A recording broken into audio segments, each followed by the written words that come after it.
You are listening to Student Scene. We're broadcasting on WNHU West Haven 88.7 FM.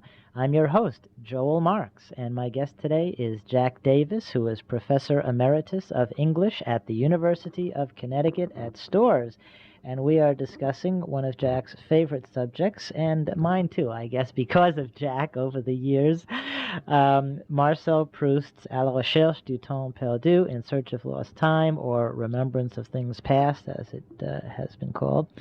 And Jack, you keep referring to this as a novel, and yet you also say that the protagonist is Marcel, who we might presume is Marcel Proust, and it is a very personal work. Is it a novel, or is it a memoir? What is it? No, it is definitely a novel, and all attempts to make a one-to-one correspondence between the novel and what is known of life, and now a lot is known of life, shown that he transformed everything he touched in the light of making a work independent of his experience, though certainly derived from it. One of the chief difficulties that I want to tell my listeners is this. Lots of people have been discouraged by the first 30 pages of the novel. They are intensely subjective, you might say. They deal with personal identity and its precariousness. The hero remembers waking up in places in the middle of the night and not knowing where he is, and then who he is. So you get a kind of kaleidoscope of many of the themes of the novel. They come one after the other. But some people have said, I know some people, have not been able to get past those first 30 or 40 pages. But the point is the novel has all the delights and interests that you look for in a vivid fiction. Characters, intense narrative action, the exploration of certain human emotions like jealousy in such a way as to leave them, they never have to be done again.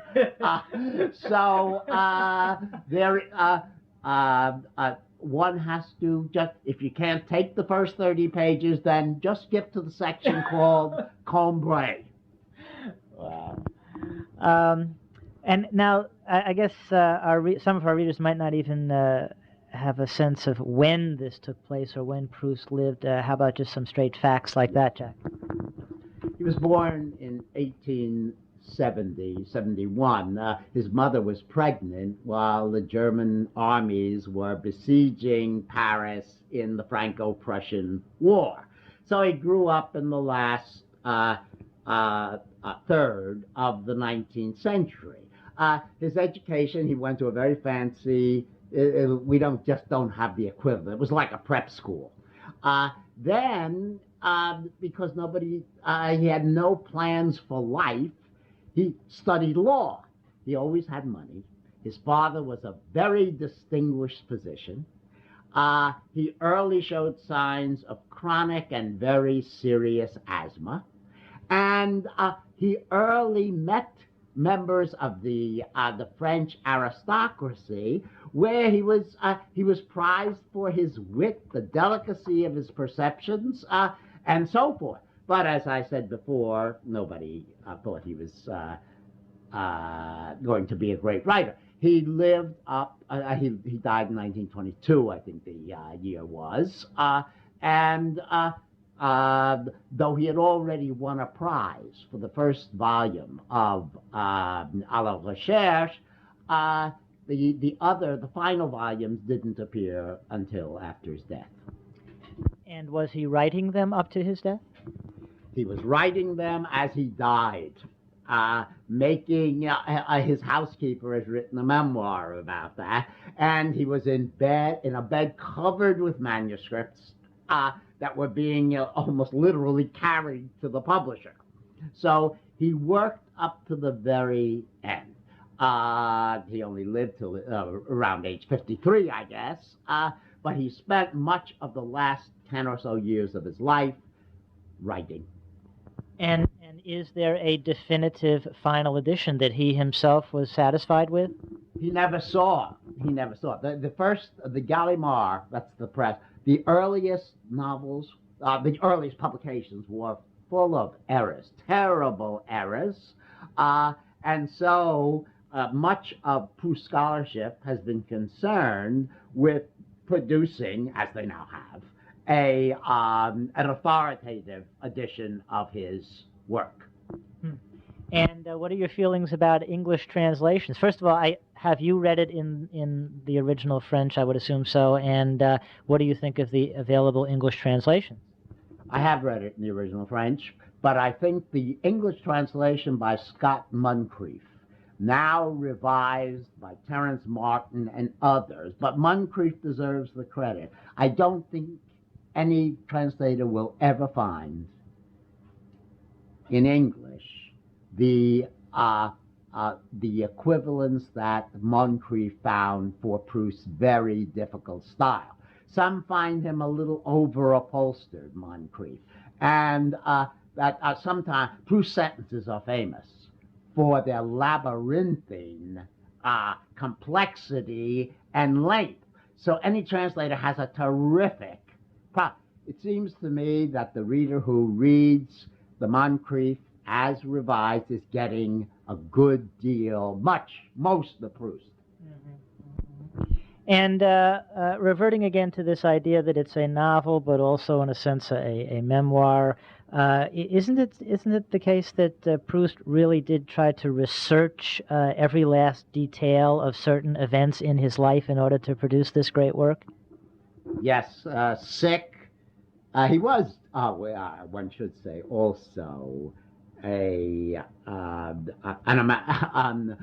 imaginary invalid, a hypochondriac.